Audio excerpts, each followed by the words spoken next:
Go. Hey there, welcome to another episode of Savor Food and Body. Today we have a returning guest back to the show, Amy Karnosh. You might remember her from back, I think it was episode 34. And we were talking about carbs, the good, the bad, the ugly, debunking myths and all of that, especially in midlife. And today we're going to get a little bit more focused and we're going to talk about sugar specifically and why sugar is important, especially in holiday baking, and some science around that, some functionality with sugar, and again, kind of just debunk some myths around this whole anti-sugar world that we seem to be in these days. So as a reminder, Amy is a culinary instructor. She has a master's degree in science from Bastyr University, and she was in private practice. Rumor has it she might be going back into private practice soon. And she's also published the book, Let's Eat, a book about food to introduce eating the rainbow of foods and colors to kids of all ages. Amy also was the co-founder of the Yummy Mummy Cookie Company, Nutrition You Need in the Cookies You Want. And since retiring from the business, she currently helps companies create and adapt recipes for specialty foods and teaches people how to easily cook nourishing meals in their home. You can find Amy's work at Cancer Lifeline and at all of various other jobs she has around the Puget Sound area. You can also connect with her socially on Instagram, and we will put links to all the places you can find Amy, including maybe a new website of hers coming soon. We'll put all those links in the show notes. So Amy, it is so wonderful to have you back on the show. Thank you for sharing your time and your expertise with us today. And I'm excited for our conversation. Thank you so much, Amanda. I'm super excited, everybody. Sugar is one of my favorite topics because I love it. I've got what everybody calls that sweet tooth. I also have a salty tooth and a savory tooth. But I love sugar, and it's definitely a question that I get from so many people about how to either eat less sugar or choose a healthy sugar, a healthy sweetener. And it's a topic that we could talk about so much. Forever. I think we can have little micro sugar recipes throughout or sugar episodes throughout the year for sure. So let's dive into maybe some of the science side of things. First of all, what is sugar? This will be a nice little review from our carbohydrate conversation. And what's the difference between the sugar amount on a food label versus the added or refined sugars, because that food label changed in the last couple of years to be telling people, oh, there's this much added sugar. So what does that even mean? That is so very important. And that is, I think, one of those big misunderstandings when people hear about sugar. We hear so much in the news about nutrition anyway. A lot of it's decent information, but a lot of it is really not good because it's never the complete story. And when it comes to sugar, I think this is one of those things where the English language sort of fails us, because when I say the word sugar, it can mean so many different things. So let's start with the very basics. Sugar is a carbohydrate. Carbohydrates are that essential macronutrient that feeds our brain, gives our cells the energy that it craves so much. And there's all different forms of carbohydrates or sugars. So today in our topic, when I talk about sugar, I'm really talking about what you would see on a new label as added sugar. So for example, if you can picture it, picture a food label, and I have a few in front of me I could show you for those watching on the screen, but now I have sugar. Let's see here. It's not really going to be a good food label. Oh, my light isn't quite working. But you have this label with the nutrition facts on it.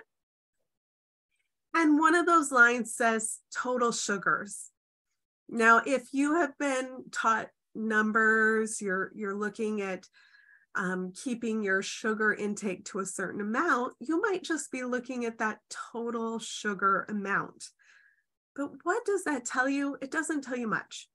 For example, if I had a banana in front of me, that total sugar content might look really high. But on these new labels, there's an added sugar line, which means there are the carbohydrates, which when we digest carbohydrates, they break down into fibers and starches and sugars, which feed our cells and give us energy. And that is counted as quote unquote sugar in our English language. So that's a type of sugar that gives us energy. So that's that total sugar. Now, what's better, a little more clear now, is that added sugar line. So if we were looking at that same banana, that would just say 0 grams of added sugar. And added sugar literally just means what sugars or refined sweeteners have been added to this food.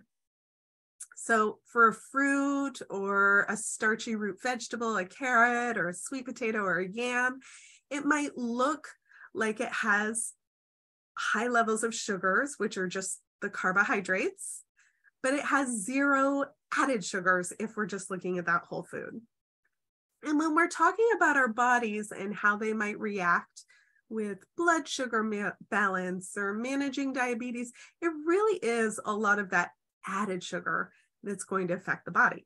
And it's those added sugars that are going to make your baked goods and your holiday cookies and pies taste great. So first things first, what is sugar? Today, when we talk about sugar, we're talking about sweeteners. Sugars are sweeteners, they're basic carbohydrates. If you're looking on a nutrient facts label, what you'll be looking at is sort of that added sugar line, if there is one. I think it legally just became legal. The companies needed to do it up until now, and it might be for one more year yet. It's still technically, what is the word I'm looking for? It's optional for companies to choose as they transition into this new form of labeling. But it really is that added sugar that we're talking about, or refined sugars. So I'm also going to go back, and feel free to interrupt me as you needed. When we talk about sugar, just like all nutrients in our culture and in our society, we tend to like to label them as good or bad, sinful or heavenly. And really, sugar is not evil. Sugar is just a thing. It's just either a carbohydrate, a nutrient. It's just an ingredient. So it's just a combination of carbons and hydrogens together to make another nutrient. So by itself, it's just a thing. It's not bad. It's not good. It just is. It's just one of these many foods. So it's not something that should have a value to it. Now, there are recommendations on how much sugar a person might have, how much they might, either a goal amount for added sugars. And this is mostly based on American Heart Association, has, I think, the most commonly used recommendations. And I'm going to tell you that often in nutrition recommendations, they're divided by gender, male and female. I tend to throw those recommendations out the window. So I'm going to tell you that in advance. There's differences if we were talking about like vitamins and minerals and pregnancy and menstruation and all of those things. That's a little bit different. But when it comes to certain other nutrients like sugars and proteins, those recommendations are really based on looking at traditional body sizes. And traditionally, a male body was considered to be larger than a female body, or female bodies were to be kept at certain sizes. And so for these recommendations, there are differences, but it's based on body size. Hopefully we're moving away from that. Because guess what?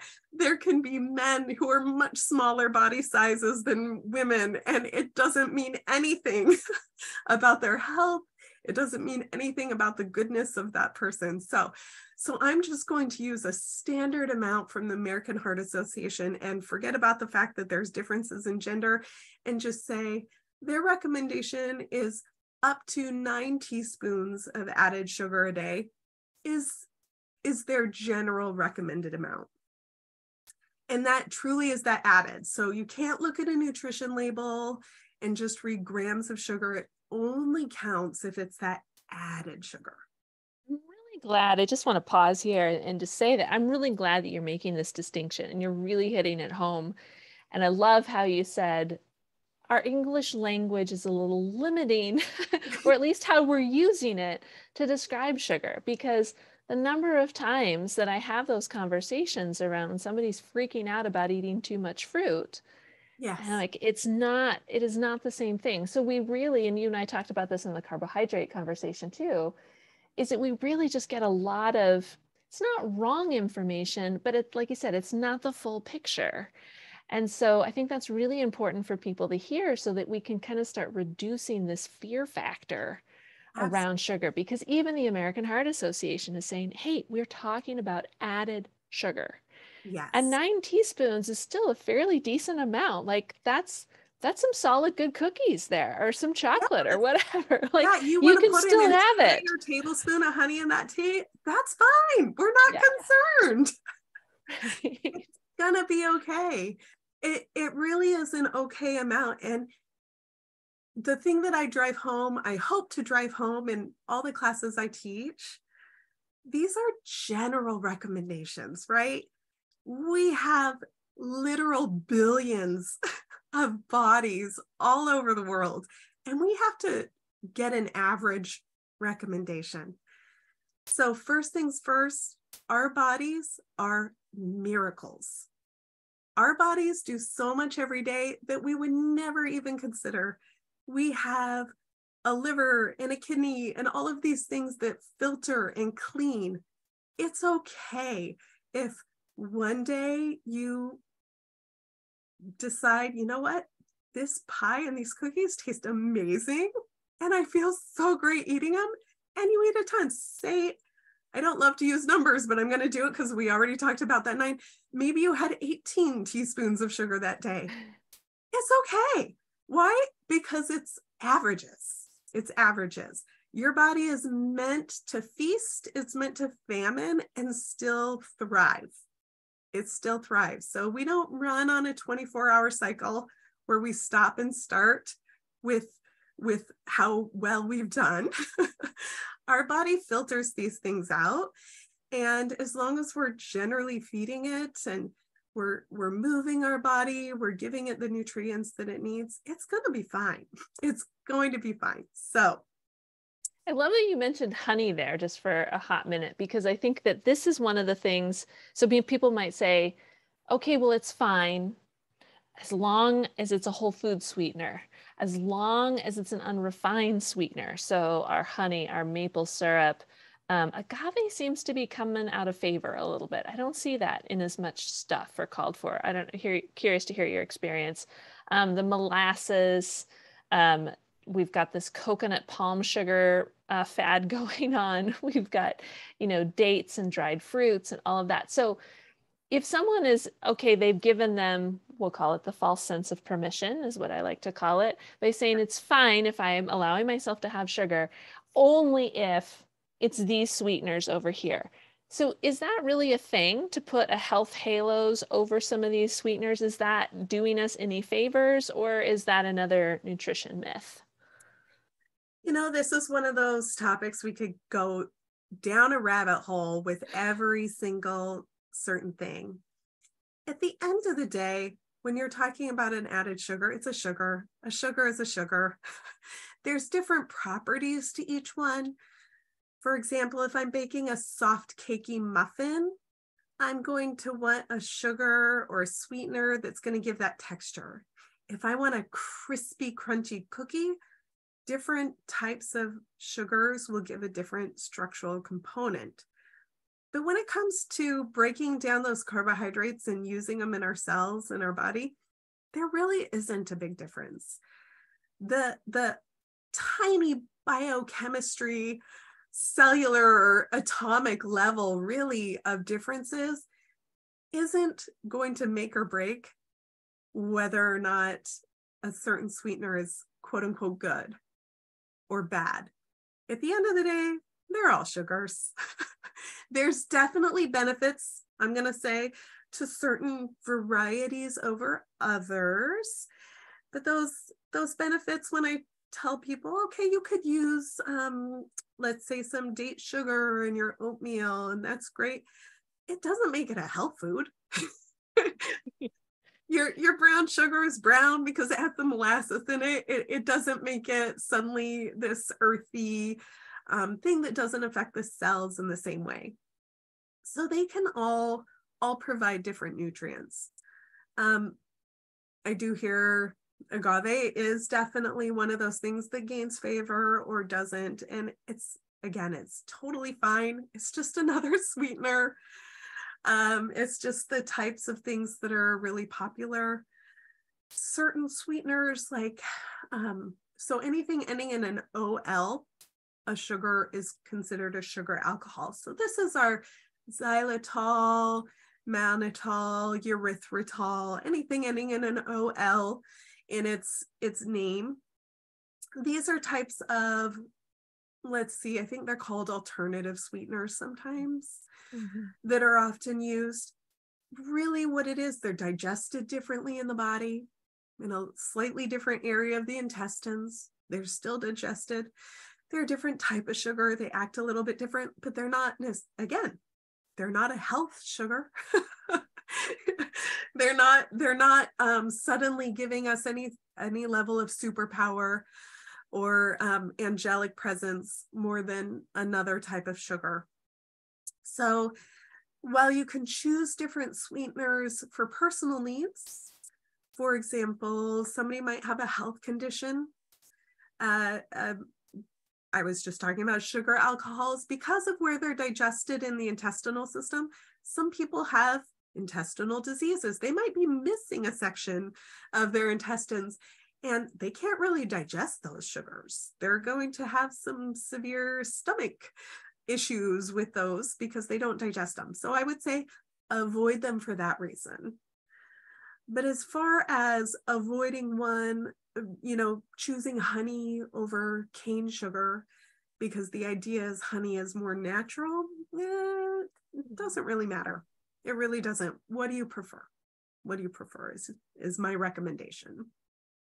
Yeah, when I think that, what do I prefer? And I'm always talking to clients and students around like prefer based on satisfaction and that flavor, the texture. So you kind of already alluded to this a little bit, but let's get into the baking science, so to speak, in that when might we prefer to use that granulated sugar, whether it's white, brown, raw, whatever, versus say a liquid or a more viscous, more runny sweetener like an agave, like a honey, like a maple syrup. Because if we're trying to come up with a taste and texture preference, like that's what our mind is thinking of when we're looking at some baking recipes, what do we need to know about those different sugars to kind of equate with what our preference might be expecting?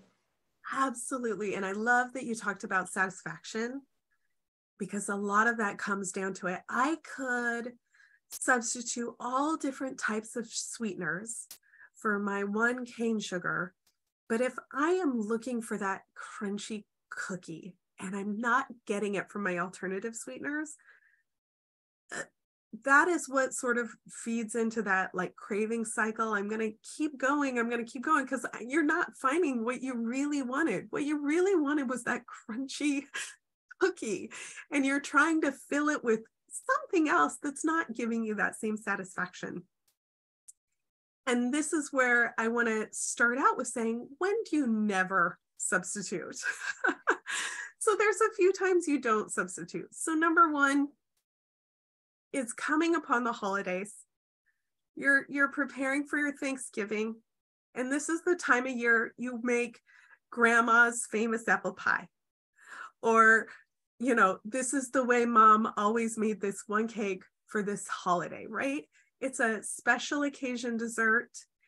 And let's say she used the most refined of white granulated sugars and whatever it is. I just really recommend not messing with those recipes. Just keep them exactly the way they are. That is your special occasion. Let's remember it and keep that tradition for what it is. So just enjoy every bite of it. Enjoy making it. That's part of your connection with that person as well, is making it in that special way. So that's one thing.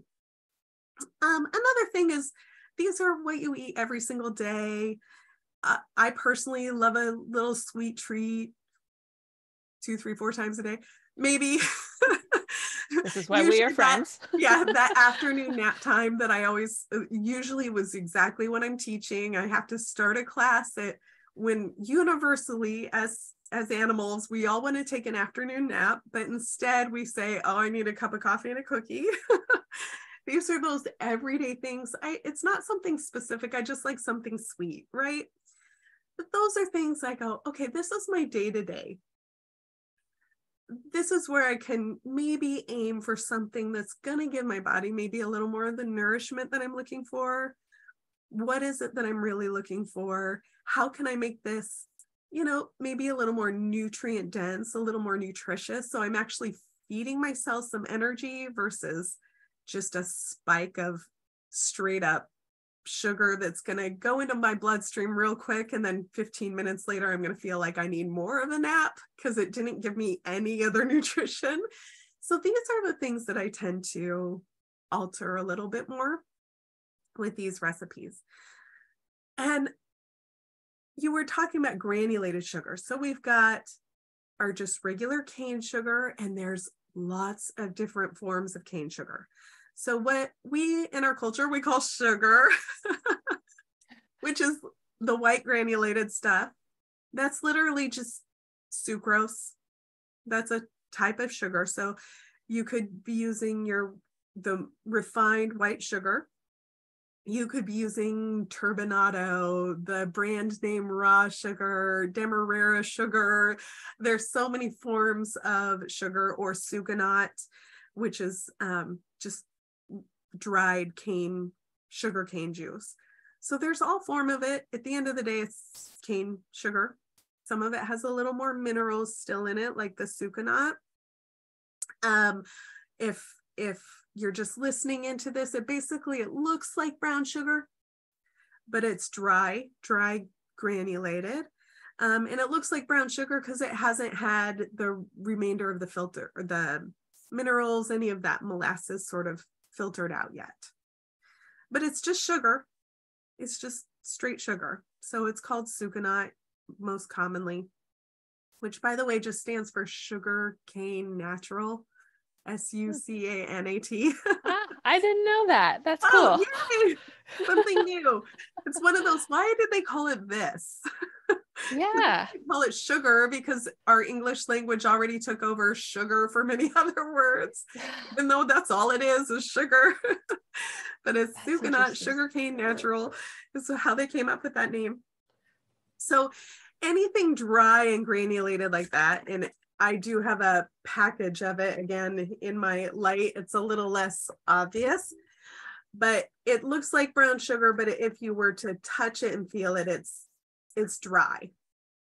So that's what you're looking for in a recipe. If you're starting 1-to-1, look at the recipe. Does it call for a granulated sugar or a liquid sweetener? Does it call for honey, maple syrup? Then stick with another type of liquid sweetener. And if it's dry and granulated, stick with something dry and granulated. So that's my first recommendation, because if you do swap, say you don't want to use white granulated sugar, you want to use maple syrup instead, there's 2 things that happen. One, there might be a color change because maple syrup is brown. And 2, there's a flavor change. So do you want that maple flavor? Or do you want it to be just more neutral sweet? So if you're good, like, no, I love that maple flavor, that's what I'm going for, then great. That's a good suggestion. But liquid means that you then have to change the liquids in your recipe to get the same texture. So if you're, for example, like instead of 1 cup of granulated sugar, you want to substitute 1 cup of maple syrup, you have to edit out anything else liquid in the recipe by about an 1/8 or 1/4 cup liquid. You have to necessarily sometimes reduce the liquid sweetener by about an 1/8 cup or a couple tablespoons to get a similar texture. And every sweetener is a little different in viscosity. So maple syrup is pretty thin and drizzly. Something like a brown rice syrup, or, you know, any other of those syrups, they're going to be thicker. All of those change textures by a tablespoon or 2. And you have to really know your recipe well and play with it enough that I say it's not worth it unless you are a culinary scientist and that is your absolute joy. You want to figure it out. There are some ratios, like that 1/8 cup is a generic, pretty standard recommendation for recipe change, but it just depends on your recipe. It will, every single one changes. So stick dry to dry, wet to wet. Love that. Then you don't have to change other things. And then consider the flavor. Do you want maple flavor? Do you want it to be neutral and sweet? Personally, I find honey to be sort of a neutral flavor, but I personally think it tastes sweeter than other syrups. So I tend to use less honey in a recipe than if I was using honey instead of, say, maple syrup, because I personally think that it tastes too sweet then, because it doesn't have that sort of maple contrast to it. So think really about what flavor you want from it, and that will help determine your sweetener. And there's so many options, so many different grain sweeteners out there. I'll touch a little bit on corn syrup. Corn syrup is one of the many grain sweeteners. There's brown rice syrup, corn syrup, barley syrup. You name a grain, there's probably a syrup. Triticale syrup. There's so many syrups. So in our United States, in our current modernized way of eating, corn syrup, I think, has gotten a little bit of a bad rap. But it all comes down to the processing of it. If it's just straight corn syrup, it's not evil. It's not bad. You want to use that corn syrup in your marshmallow recipe. It comes in your grandmother's cake recipe or cookie recipe. Again, just use it. You can read the label and the ingredients will say corn syrup. If you want the least refined, high fructose corn syrup is sort of a laboratory or factory where they've literally broken down the chemical structure of the carbohydrate and added more fructoses to it. Thus, how you get high fructose corn syrup. They've altered the natural state of it. So the way that we look at sugars, it's, thrown off a bit. So corn syrup isn't any worse than any other syrups. It's just another neutral flavored syrup. When we talk about our sugar alcohols, so erythritol, xylitol, mannitol, etc. I think most commonly, it used to be xylitol, but I think right now the most popular on the market I see is almost exclusively erythritol. That is 1-to-1 ratio with white sugar. Again, I personally think it tastes a little sweeter on the tongue, so I personally reduce the amount just because it gets to be that sort of cloying sweet. I want flavor. I'm not looking for just sweet. I'm looking for the flavor of the cookie or the cake in there. So I tend to reduce that down if I'm substituting it out. And then I think the third category that we haven't yet touched on is more of those factory made or artificial sweeteners. which are on the market. I always forget name brands, but they're definitely on the market, that they're used one-to-one. I usually tell people, don't be fooled by the packaging, making it seem all natural. There's, unless you're going out to a field and picking your Splenda plant, it's not going to be natural. There's nothing going to be to it. Now, this is one of those things, depending on your personal needs. Like, do you have an illness or a disease state that you literally cannot process sugars? You need to balance your insulin, and you don't have your insulin with you to take. So you need to reduce that added sugar intake. Then these might be an option for you. Otherwise, they say, stick with the natural sugar, something granulated, because again, you're going to get different products. Your body isn't actually going to get any energy from it. And you're more likely to have, again, those cravings, because your body is looking for those carbohydrates. It is looking for energy from it, right? Yeah, I think that's a really important point to underscore there, is that, yes, we're getting energy, aka calories, from sugar. And if our body isn't getting that, but it was needing that, then just because you went and you ate this food with this added, I'm just going to call it phony sugar, Yeah. Then you're still going to be jonesing for the actual carbohydrate calorie that your body needed. Absolutely.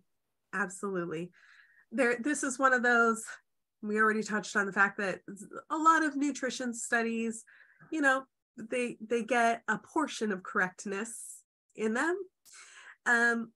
But the ones done with humans and the use of artificial sweeteners does tend to point to more of that, like looking for other foods, more increased consumption of just food in general, with the higher amount of artificial sweeteners in a diet.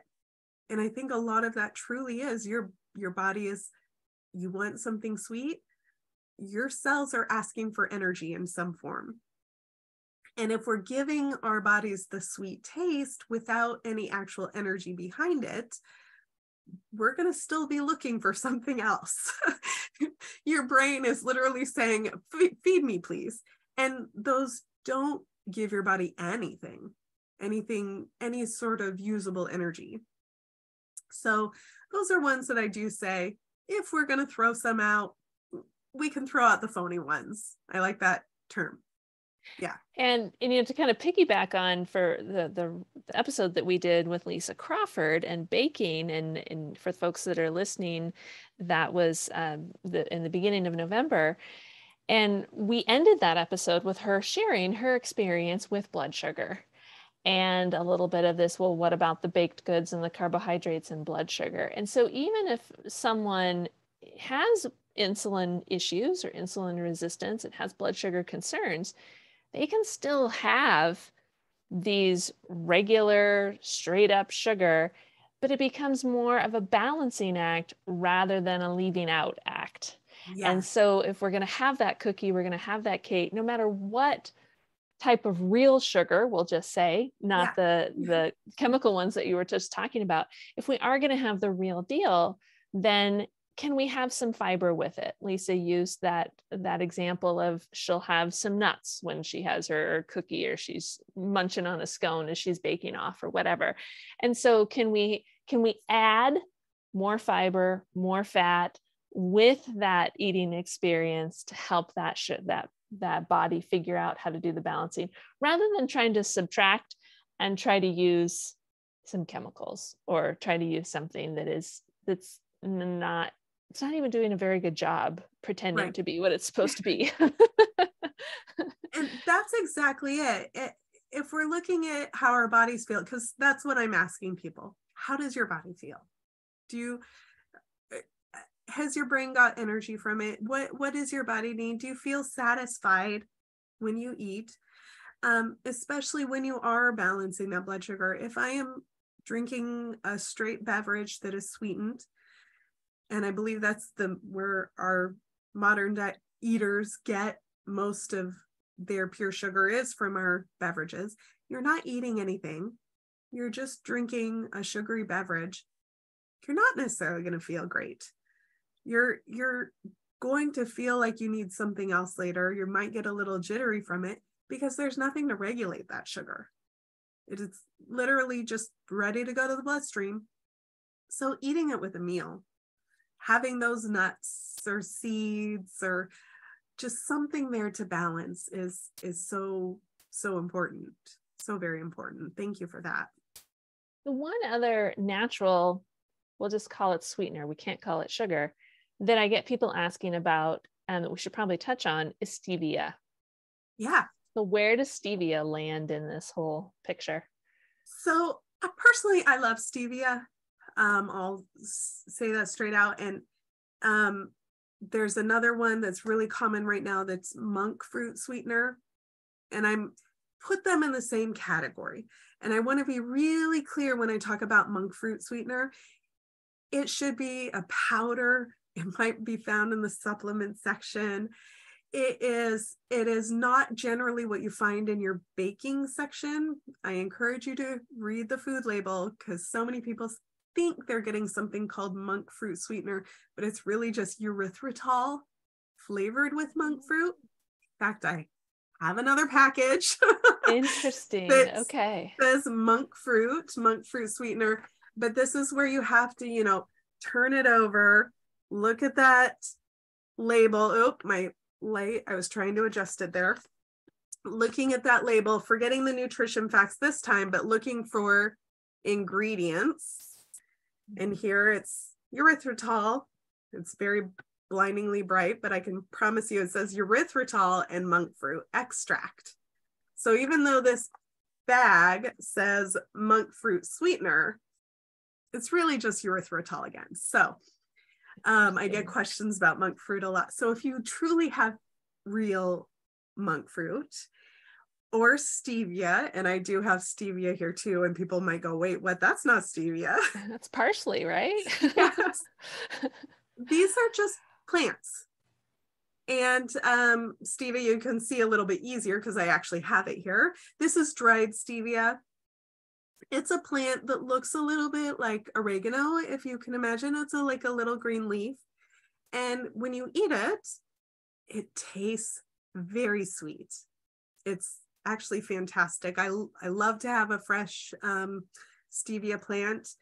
I used to get them at my local hardware store in the plant section. So it's not anything super exotic. It's just another herb. Stevia tastes sweet, but it doesn't have actual sugar in it. So stevia is a wonderful addition for things like maybe you just want to sweeten your beverage, something that's pre-made. Maybe you're making, sometimes I've made like a fruit sorbet and the fruit was a little off season, so it wasn't as sweet as normal, and I want to sweeten it up a little bit. I'll put a little bit of stevia in there and it just pops the sweetness. But I'm not actually adding sugar in there. So this is fabulous for those who really do need to help reduce total sugar intake, but they want that sweetness. They want their coffee, they want a little sweetness. So this is what stevia actually looks like. So this, if you happen to have stevia, great. And this is, like I said, it's just a jar of some dried stevia. So this might be crumbled into something to pop a little sweetness in your bowl of oatmeal or whatever. But it's not sugar. So often people want to make their cookie with stevia because then they're going to get no calories. They're going to get no sugar, but it's not going to make anything that you want to eat at all. Why? It tasted sweet, right? The tiny little amount. And that is because, and by the way, most people are probably familiar with like a little packet of it at your coffee stand. That's where they've refined it down to just the white powder. Like all of these sweeteners, they get refined. That's just part of the processing of it. Or the dropper too. I've seen those or droppers. the liquid. I love the liquid one because it dissolves a little bit easier and you can manage the intensity of it, I think, with the dropper easier than the powder. So you might see them that way.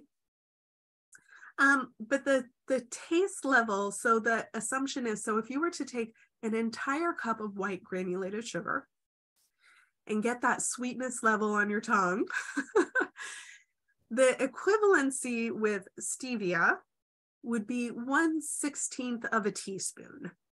So we're talking about an entire cup, like my hand is like in a cup form and it'd be holding an entire thing of sugar, or like on my very fingertip, a little tiny drop of the stevia is the same equivalency of sweetness. So you cannot substitute, just leave out an entire cup of an ingredient and put in a couple drops of something else and get, first of all, even get the same batter. Secondly, there is no sugar. So there's going to be no caramelization. There's going to be, that's when you get that brown color, you get that lovely crunchiness from a sugar, the crispy coating on a topping. You're going to get none of that. And then the third thing, it's an herb. So there's some bitterness to it. A little bit too much, it doesn't make it sweeter, it just makes it more bitter. So folks who did try to substitute out stevia, whether it be the leaf itself, the dropper, or the powder, and try to make baked goods with it, it's such a fine science. I've personally never found something that was good. Never something that I would want to try again. It's just not worth it. It just doesn't work. It doesn't work. You end up with hockey pucks. It doesn't melt. Sugar is supposed to melt in the baking process. Just, you don't get it. And that is why the companies that sell the quote unquote monk fruit, because it's very popular right now, is popularized in mainstream TV shows and quote unquote wellness shows. It became popular as this lower calorie or no calorie sweetener, but it doesn't work in cooking. It doesn't have sugar, so it doesn't melt. It gets bitter. It's this teeny tiny amount for the same equivalent. So companies use this to promote essentially erythritol and added monk fruit flavoring to it. And you think you're getting one thing, but you're not. So those are things that I wouldn't recommend substituting. They are good. Again, you've got your cup of iced tea. You wanted it a little sweetener or sweeter without the granulated sugars or calorie content sugars, then add one of these stevia or monk fruit drops. A little tiny bit goes a long, long way. And that's a great alternative. Baking, no, it's just not going to happen. just don't ruin your Thanksgiving or your Christmas cookies. Just don't do it. Don't frustrate yourself trying to make frosting with your stevia. It's not worth it. Well, and I think what's important for folks to understand, a couple of things is that, one, there's no good and bad with sugar, period. And more importantly, there is some dramatic food science differences between how these different sugars are going to act and behave in the kitchen. So we don't get that messaging. We just get this messaging that I could easily swap things out and I will have healthified my recipe. But we have to, and anybody that goes and experiments in the kitchen and tries any, substitutions will see. I think that's why sugar is one of the coolest ingredients, because they will see a dramatic difference in the texture and the taste in some cases. But most, I think, importantly, that texture piece will be dramatically different no matter what sweetener you're using. And that kind of speaks to, there is a scientific importance to certain sugars showing up in certain recipes to get the texture that it's meant to have, as well as the flavor. But so often we just think about sugar in terms of the unhealthy effect, quote unquote, unhealthy effect, or the sweetness sensation, and we forget about its scientific reasoning in using in baked goods for that crispness, the browning, the crunch, the preserving that it might be in like jams and things like that too. So I think when we can think a little bit outside of that demonizing sugar box and go, sugar is serving a purpose in many of the recipes that it's in. And this is why substituting can be tricky. So if someone wanted to, play around with, let's just say, like, try some new recipes, or maybe it's a familiar recipe to you, but you're not going to be absolutely crushed if it turns out a little different, and you want to experiment a little bit during this baking season, remind us again, like, your easy go-to tips for doing some swapping, some experimenting. Absolutely. And I think keeping it as simple as possible is the way to go. You can read all sorts of blogs. You can subscribe to all sorts of, newsletters that are going to talk about all these different sweeteners. And if you really want to go out and buy all 10 of them, you can. But I say just choose one. Choose one and go for it. And just like Amanda was saying, think about what is that sugar serving in the recipe. For example, I like to use creme brulee as an example, because if you're familiar with it, it's like a creamy custard. And on the top, the thing that makes the creme brulee is a little burnt sugar layer that you take your spoon and you like crack into it. And the reason why it works is you pour a little layer of your usually white granulated sugar on top, and then you brulee or torch it. So you're basically melting that sugar, caramelizing it, maybe even almost slightly burning it, and then letting it cool. So it melts into a syrup and then it hardens into a crunchy top. So if I wanted to switch that out, we're like, okay, it's an entire block of sugar on top. It's white granulated sugar. What can I do? Well, we needed to melt, we needed to caramelize, and we don't want total burnt sugar. So if we're going to use a less refined sugar, like my favorite sucanat, if I put that on there, there's so many minerals. There's enough of the molasses still in there. I try to torch it. Before it gets to that melting stage, it's just going to burn. It's going to burn. And I'm going to end up making a fire, and it's going to mess things up. And I now have to open every window and try to clear out the smoke. So I could swap that out. I could swap it out with another, maybe a syrup, but it's not going to harden and it's not going to get crunchy. So the purpose of that sugar on the top of the creme brulee is to melt and harden and get crispy as a disc. And really the thing that does it, it's just sucrose. It's that white granulated sugar. And so you're going to keep it that way. So if you're able to figure out what the purpose of the sugar is, and this might be a little more advanced for some, if you're making a bread, for example, that has a yeast in it, calls for a couple tablespoons of sugar, that can be swapped out with honey or really anything, because you're just feeding the yeast is what you're doing. You don't want to use a sugar alcohol for that, because sugar alcohols can kill yeast and it won't work. So when there's simple things like that, I say just stick with the recipe, call it a day. Now, if we're talking about our classic cookie, maybe you're making your, famous chocolate chip cookies or a cake or whatever.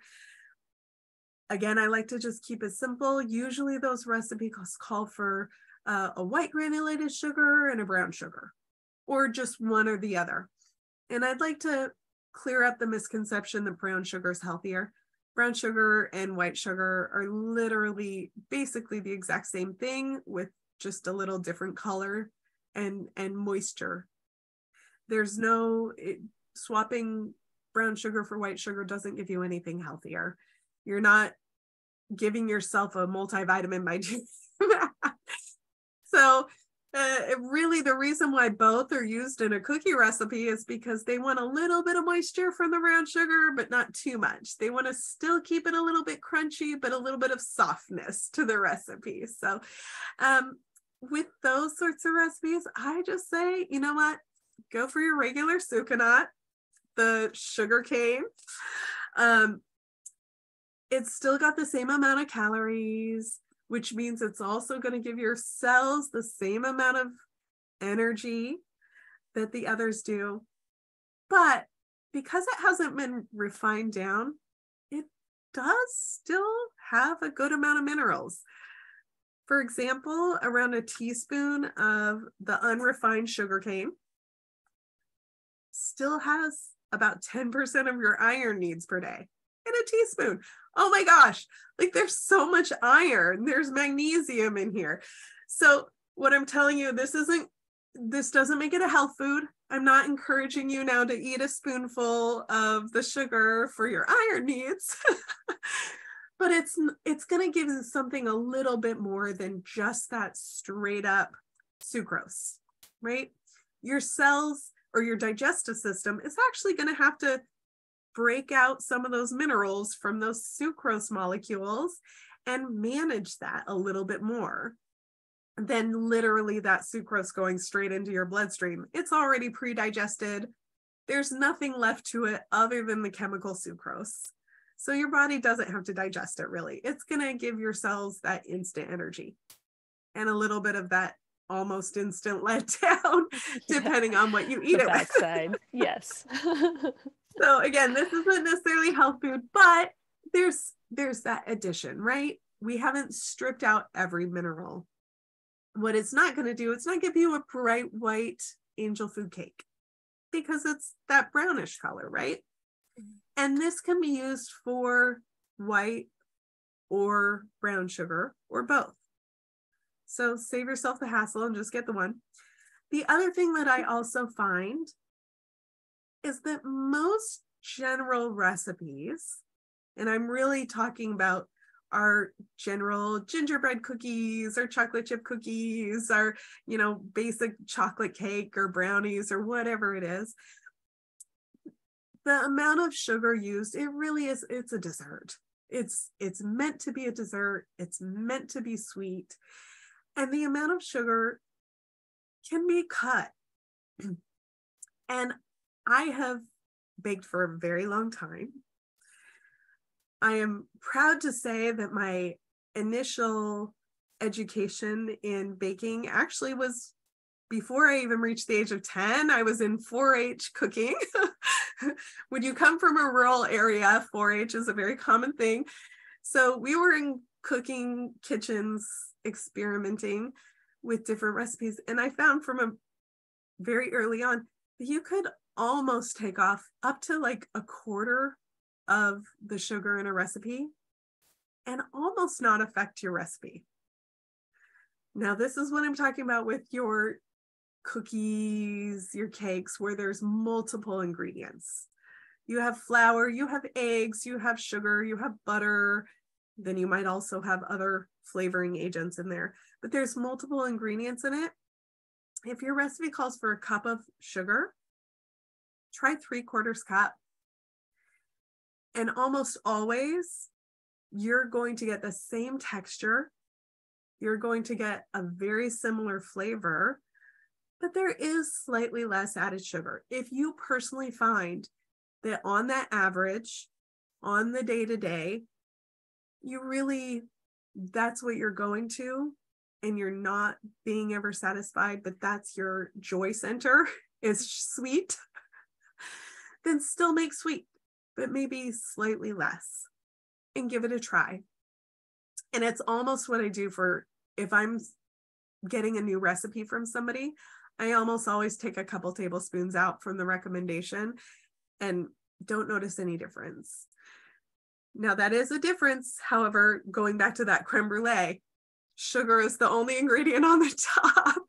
If I make less of it, I might not coat the whole thing.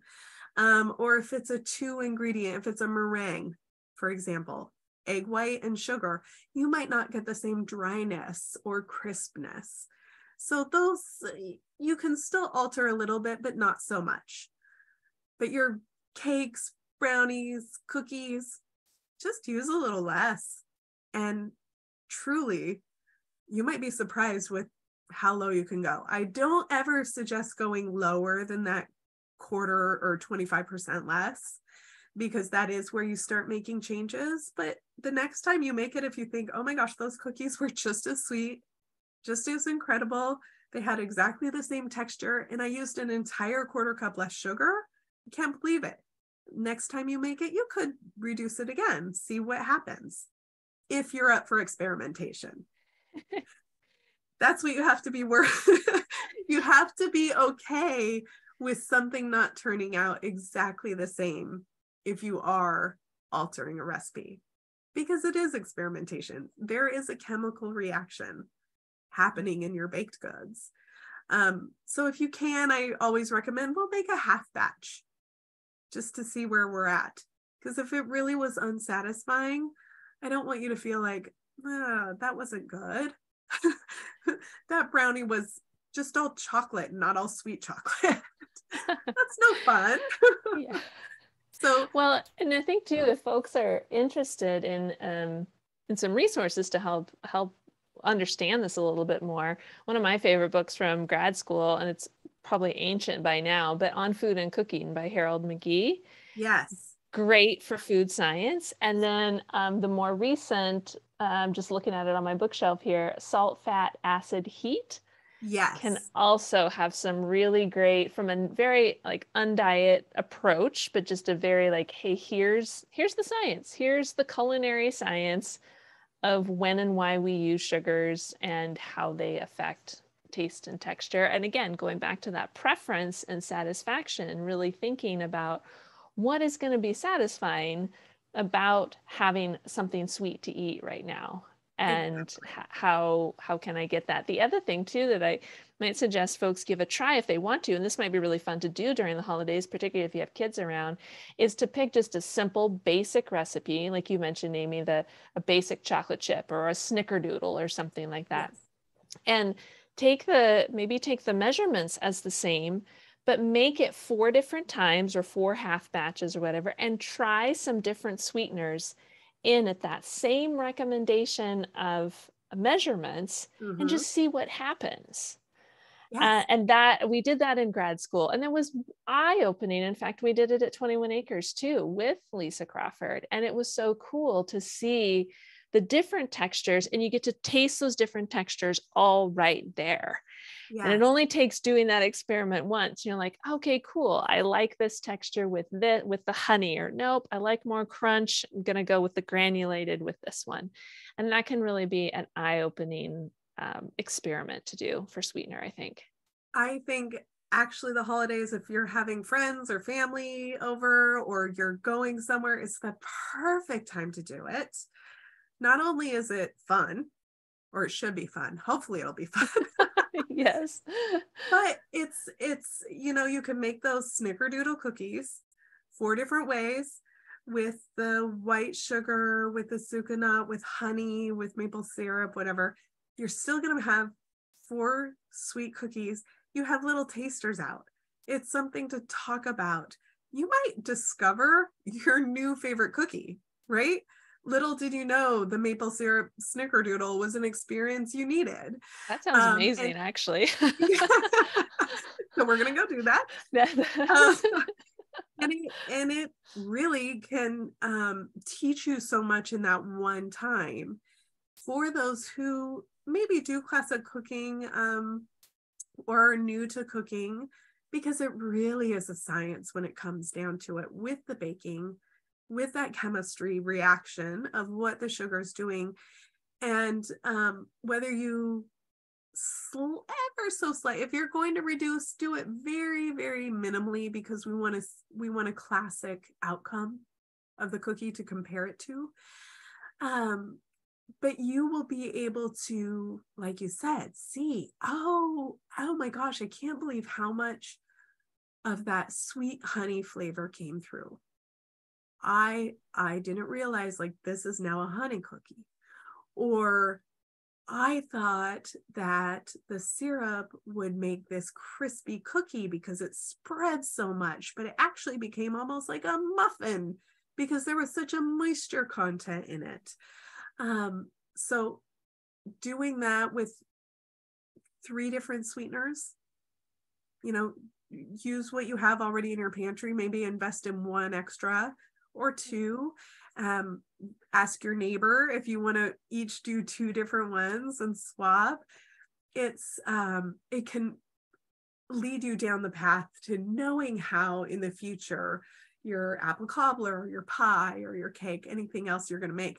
And that's also going to bring you so much more satisfaction, because when I'm making a sweet for somebody or talking with somebody about sweetness, I'm talking about, what do you want from this? And again, sometimes it literally is dessert. You just want this special sweet thing, and that's great. Just leave it alone.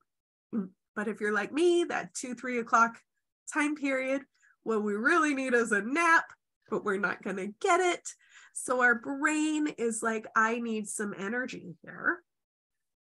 You could get anything sweet and that will give you instant energy. But if you need more than 15 minutes of focus, you need some sustained energy. What else is going to sustain you but still give you that sweetness?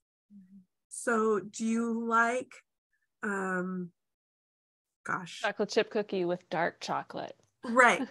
Exactly. Like a dark chocolate. Can you add in some walnuts or some sunflower seeds to that to lengthen out the amount of time, still give you the sweet that you want, so you feel satisfied, but 15 minutes later, you're not distracted thinking about, I need to go get another one. You're still focused because your brain actually got the sustained energy it needed. Mm-hmm. Can you, for your oatmeal, and I know we talk about breakfast oatmeal, but in our household, it's snack oatmeal. I love a savory breakfast. I like a sweet later. I am much more likely to have spaghetti for breakfast and oatmeal for a snack. But I love sweetness in my oatmeal, personally. And maybe for me, like a spoonful of brown sugar is what I'm looking for sweetness, but it's too quick absorbing. It doesn't sustain me for very long, or we do have diabetes in our family, so maybe it's just, I took too much insulin. Like I can't, it's not sustainable. So I'm looking for something else. What else can give me that? Well, maybe apple. Okay, the apple was still sweet. I was enjoying it, but it wasn't quite there. Okay, what if I take that apple and I cook it? And get the natural sugars in the apple to caramelize a little bit, cook it down, and get that soft sweetness. Ooh, that was great. Or some chopped up dates, or all date sugar is dried dates. There's great things about it. You could mix it into your oatmeal and it's still just as sweet. It's not really going to dissolve into your coffee very well because you're going to end up with chunky coffee. Might be sweet, but you're also going to chew your coffee. So what's going to give you that satisfaction and your goal from the sweet? Do you actually need sustained energy from the sweetness? Are you looking for focus? Are you sitting down and working at a computer and you need focus there? Are you going out for a hike and you need physical energy? Or you're sitting down to watch a movie and you want, a little candy, and it's totally fine if you go to sleep afterwards. Like, yes. What's your goal? Yeah. I think that's so important to be thinking about what our goal is, and again, what's the function that we want the sugar to do in the recipe, and just getting your hands dirty, go play in the kitchen and experiment. So Amy, thank you so much for sharing all of this wisdom. I think that you brought up so many great points that people don't think about with sugar at all because they're too busy demonizing sugar. So this has been super, super helpful. Is there any place that you want to send people to either follow up with questions if they have any, or of course we'll put links to things in the show notes, but is there any place else you want to send folks? As you alluded to, there might be a website coming soon. Don't have it nailed down just yet. We might have them linked in the show notes a little bit later. I encourage you actually to send questions to Amanda because she would be Perfect. Best. Yeah. If you want to connect with me directly, I'm on Instagram. It's my personal page just as much as it is cooking. You might find some inspiration for yourself. It's just my last name first, so Karnosh Amy. So you can message me there, or you can follow me there, and that's the most convenient because I'll also do updates there as well. So that would be most convenient. And then if you're interested in classes, if you are in the cancer community, definitely go to cancerlifeline.org. And I teach a lot of the nutrition cooking classes and just nutrition talks and topics there, and we can connect that way as well. Perfect. We'll get links to all of that in the show notes. And yeah, definitely give Amy's Instagram a follow, especially over the holidays. You might get inspired by some delicious stuff that she's making. So thanks again so much for being here, Amy. It's always a I pleasure. appreciate you so much, Amanda. Thank you.